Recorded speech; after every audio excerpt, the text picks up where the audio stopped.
مذہب اسلام نے عورتوں کی معاشرت کی اس قدر بلند کر دیا اور مرد و عورت دونوں کے لیے یکساں موضوع درجہ مساوات قرار دیا۔ اگر ایک طرف مرد کو طلاق کا حق دیا تو دوسری طرف عورت کو بھی حق خلا عنایت فرمایا۔ زانی و زانیان دونوں کی سزا برابر رکھی گئی۔ عورت اپنے مال کی مالک قرار دی گئی۔ اپنے خاوند سے مہر وصول کرنے کے پورے اختیارات اس کو دیے گئے، اتنا کہ باپ کی جائیداد میں بھی وارث رکھا گیا۔ الغرض عورت کو یہ پوری آزادی دی گئی، یہاں تک کہ اگر وہ نصیرن ہے تو بھی اس کا شوہر کلیسا جانے سے اس کو نہیں روک سکتا۔ اولاد کو جہاں حکم دیا گیا کہ تم کسی پر احسان کرو تو وہاں لفظ والدین کا ارشاد فرمایا گیا۔ یہ تھی وہ تعلیم جس نے عورتوں اور مردوں کے بیچ ایک سچی مساوات قائم کر کے عورتوں کے حقیقی احترام کا مفہوم دنیا کو سمجھایا۔ اگر آپ کسی ملک میں کوئی مخصوص پیداوار زیادہ پائیں تو آپ کو یقین کر لینا چاہیے کہ عورت نے اسے ضرور ڈھونڈا یا بنایا ہوگا۔ گھر کے لوگوں کو کپڑا مہیا کرنا عام طور سے عورت کا ہی کام تھا۔ غور کرنے سے معلوم ہوتا ہے کہ عورت برتن بنانے کے لیے زمانہ قدیم میں کتنی محنت سے مٹی کو زمین سے کھودنا، گھر لانا، صاف کر کے ڈھانچے پر لگانا، خشک کرنا اور رگڑ کر چکنا بنانا، یہ سب وہ کام تھے جو تنہا عورت نے انجام دیے۔ انسانی فطرت کے دو پہلو ہیں، ایک متعلق بے مادہ، دوسرا متعلق بے روحانیت، جن میں مرد و عورت فطرتاً برابر کے شریک ہیں، لیکن جن جذبات سے متاثر ہو کر مرد و عورت نے دنیا میں کام شروع کیا، اس میں نہایت نازک فرق ہے۔ عورت فطرتاً نازک دل، رفیق القلب واقع ہوتی ہے، اس لیے جو جذبات اس کے اندر پیدا ہوتے ہیں ان کا تعلق خود اس کی ذات سے کم اور دوسروں کی ذات سے زیادہ ہوتا ہے، برخلاف مرد کے۔ اس جذبات میں خود اس کی رعایا نفس زیادہ شامل ہوتے ہیں، اس لیے عورت کا باوجود اس کے کہ وہ نازک جسم رکھتی ہے، باوصف اس کے کہ وہ زیادہ تکلیف برداشت نہیں کر سکتی، زمانہ قدیم سے اس قدر محنت کرنے کا عادی رہنا صرف اس بنا پر کہ وہ اپنے جذبات سے مجبور ہے، اور ایسا رواداری اس کی فطرت میں داخل ہے۔ بچوں کے ساتھ جو تعلق ماں کا ہوتا ہے باپ کے ساتھ نہیں ہوتا، اس لیے اگر عورت اپنے بچوں کو آرام پہنچانے کے لیے زیادہ بے قرار و مضطرب نظر آتی ہے تو یہ ایک نوع کا فطری عمل ہے جس کا مقابلہ کوئی دنیاوی مصلحت نہیں کر سکتی۔ جانوروں میں بھی مادہ بنسبت نر کے زیادہ محنت کرتی ہے، اپنے بچوں کے لیے غذا فراہم کرنے کی خدمت وہی انجام دیتی ہے، اور یقیناً نظام فطرت ہے کہ اس نے عورت کے دل کو اس قدر حساس پیدا کر کے دنیا کے کاروبار میں اس کو مرد کے دوش بدوش کام کرنے کا اہل بنا دیا۔ زمانہ حال کی ہنگامی ترقی میں جو مادہ ہے، عورت کی فطرت کا وہ روحانی پہلو نظر انداز کیا جا رہا ہے جس نے سب سے پہلے ترقی مادے کی بنیاد علم میں ڈالی، اور مرد اپنے علم و قوت کے وجہ سے اس حقیقت کو بالکل فراموش کیے ہوئے ہے کہ دنیا کے یہ تمام علوم و فنون کس طرح پیدا ہوئے، کائنات کی یہ ساری زیبائش و آرائش کیوں کہ رونما ہوئی۔ اگر عورت مرد کے پہلو میں اعانت کرنے والی نہ ہوتی، اگر مرد اپنی زندگی کے راہ قطع کرنے کے لیے تنہا چھوڑ دیا جاتا تو کیا ہوتا؟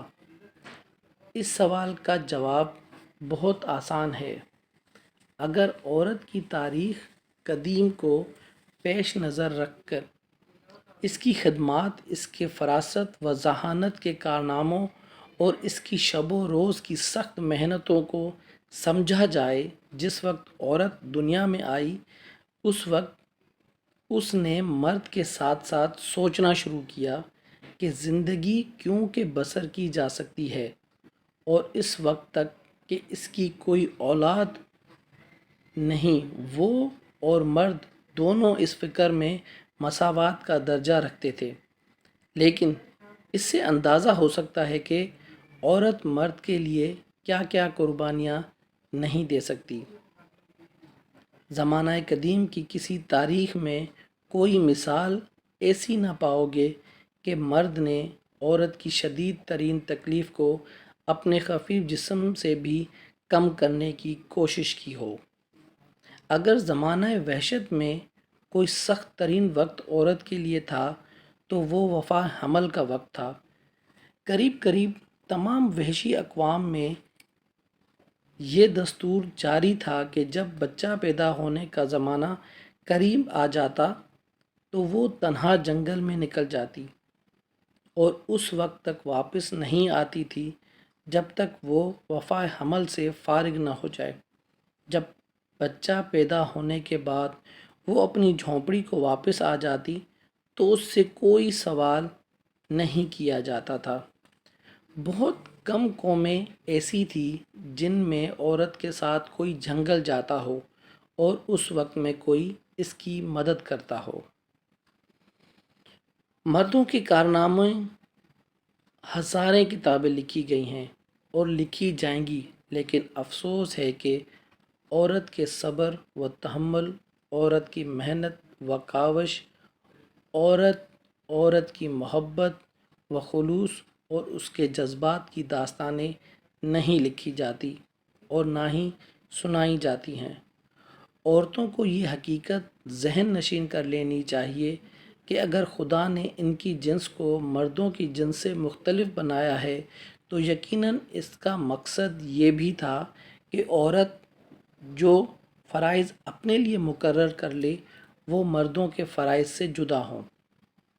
عورت کو سمجھنا چاہیے کہ اس کی زندگی کا اولین فرض منزل حیات کے احترام کو قائم رکھنا اور اولاد کی صحیح فطری اصولوں پر کاربن ہونا ہے۔ وہ اس لیے نہیں بنائی گئی کہ دنیا کے ہر ہنگامے میں حصہ لے کر اپنے دماغ کو متاثر کرتی رہے۔ اس کے اختیارات میں ہے کہ وہ اپنے بچے کی اچھی تربیت کر کے نظام عالم میں امن و سکون پیدا کرے۔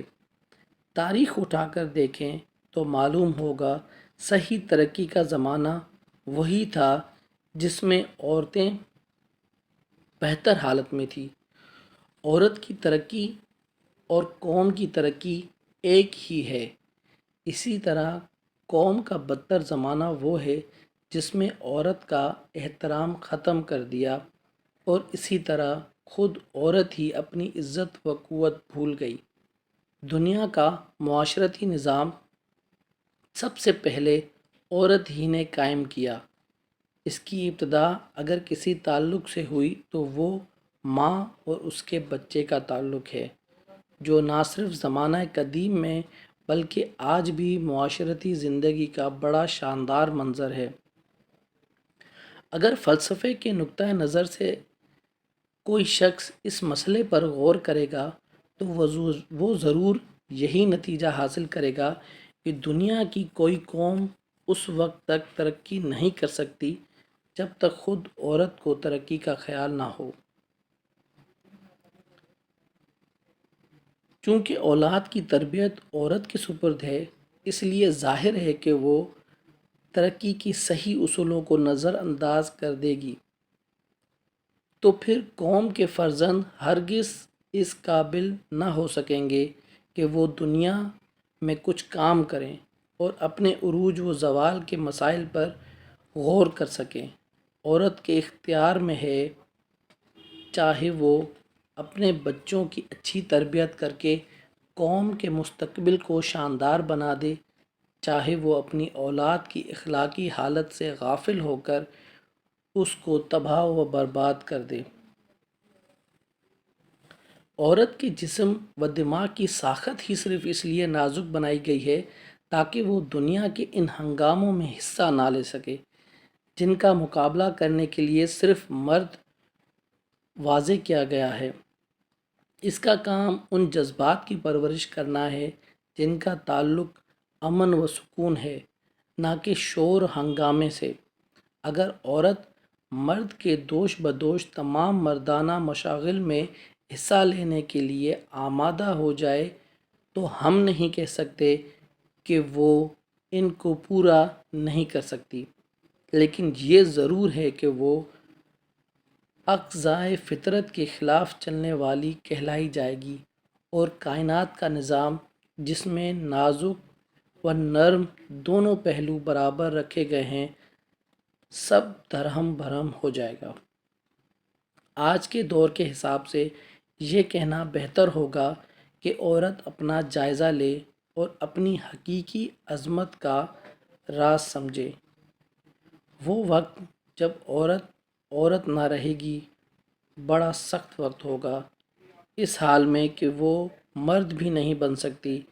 پھر فطرت ایسی متحمل نہیں کہ وہ اپنی دنیا میں ایک ایسی جنس جسے اس نے کبھی پیدا ہی نہیں کیا قائم رہنے دے۔